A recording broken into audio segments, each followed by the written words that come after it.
All right, guys. Today I just want to share with you something I've been thinking a lot about this week.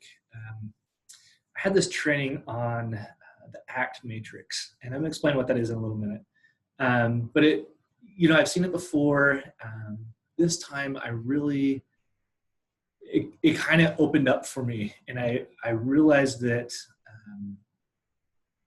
this matrix is a lot more complex than I think I have thought about it before. And particularly the events in our lives are a lot more maybe gray than we tend to see them. And I'm going to talk a little bit about that. But I'm not sure who first came up with this ACT matrix. But essentially, let me show you how it looks. All right.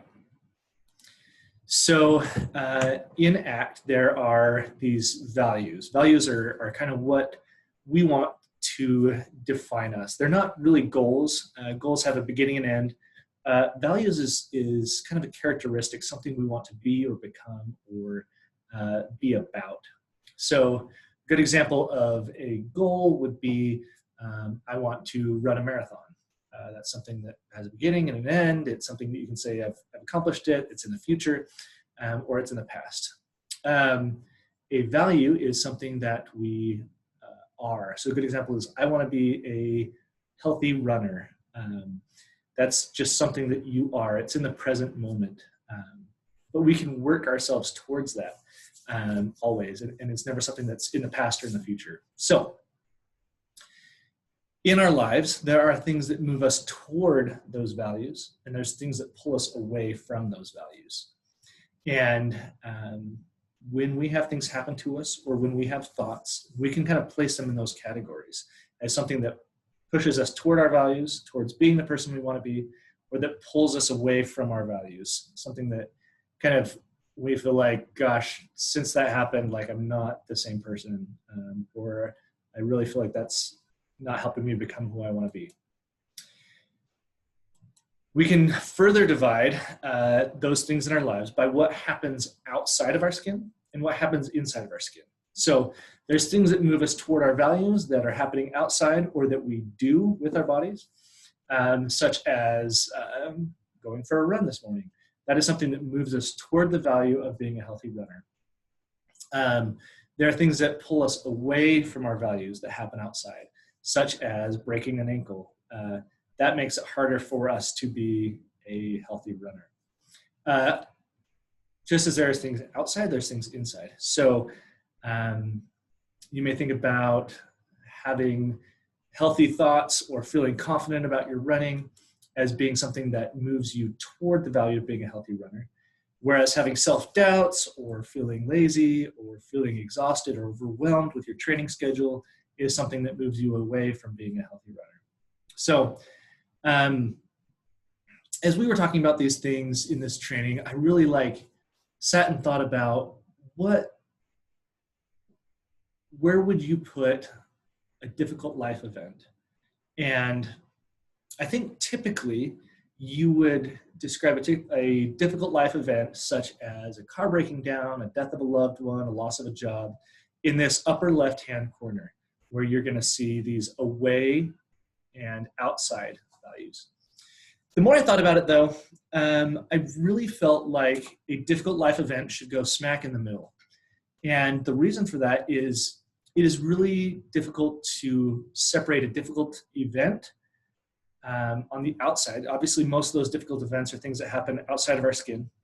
It's really hard to separate that from what happens inside of us, what our thoughts are about that difficult event, how that difficult event changed our feelings, our thoughts, our blood pressure, our cortisol levels, like all these different things inside of our skin. And it's really hard for me to say that every difficult event moves me away from my values, or that every difficult event moves me toward my values. I think it depends on how I approach it. So I kind of started dissecting this a little bit. When we have a difficult event, typically, as soon as that stimulus happens, we have a physiological reaction. We have this respondent behavior. We have a reflex, that reaction. So we hear about a death in the family, our blood pressure goes up, cortisol spikes, our heart rate goes up, we immediately maybe have some negative thoughts. So this is both outside and inside reactions that I would say typically like maybe move us away from our values. You know, if we want to be a good brother, a good sister, our heart rate going up, we, you know, maybe our first instinct is to say, oh, you know, say a swear word or yell. That may move us away from our values. However, if we immediately react to that reaction by avoiding and escaping some of the bad feelings and thoughts that come with that difficult event, it can be difficult, but that's typically what we do. We're going to do some sort of avoidance or escape behavior because of that reaction.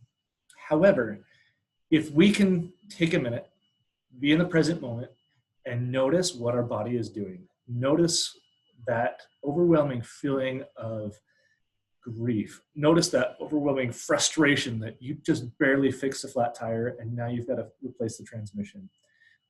If we notice that, it can be very powerful. It can also be very hard. And so I'll talk about kind of the options that happen when we notice. Sometimes when we notice, it immediately becomes another difficult event. What I mean by that is perhaps your value is being a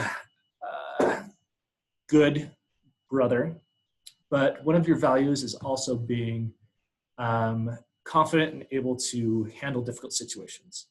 So family tragedy happens, you immediately have feelings of grief and being overwhelmed, and you notice those feelings, and that brings the thought, I am not a good brother and I am not confident and able to handle tragedy. That is difficult, and that's another difficult event that you've got to deal with. However, those thoughts can lead into these negative thought patterns where we just kind of cycle downwards into this bad thing happened and I can't handle it, so I'm a bad person. And the thought of I'm a bad person leads to I can't do anything, which leads to this depression, which leads to I'm a bad person and I can't handle anything. It cycles, right? Same thing can happen with some anxiety, with substance use. And these negative thought patterns kind of lead back up to this upper left-hand quadrant where we're engaging in behavior to avoid and escape the negative thoughts and feelings that are inside our skin. And that's really unfortunate because it does tend to cycle. However, there's definitely like a way out. And that way out, I believe, is to visualize the value. What I mean by that is when we notice that we are breathing heavy, we are physiologically impacted by a difficult thing that has happened in our lives, we can think about what is really important to us. And from a behavior standpoint, what that does is it helps us come in contact with a reinforcement that we perceive is going to happen. So if you have a death in the family and it is important for you to be a good brother and you get news about this death and you notice that you're frustrated, you're upset, you're in grief, if you visualize, I really want to be a good brother, instead of kind of cycling into these negative thought patterns, immediately what you can do is what I call proacting. Essentially what I mean by that is simply acting in a positive manner toward your goal. So that proaction might be giving your brother a call because you see yourself, you value being a good brother, and so you're immediately going to call your brother. And that may not be a super positive experience, but it is moving you towards your value. So I don't want you to think of everything in the upper left-hand corner sucks and everything in the right-hand corner is really great, because sometimes the really difficult things move us toward our values.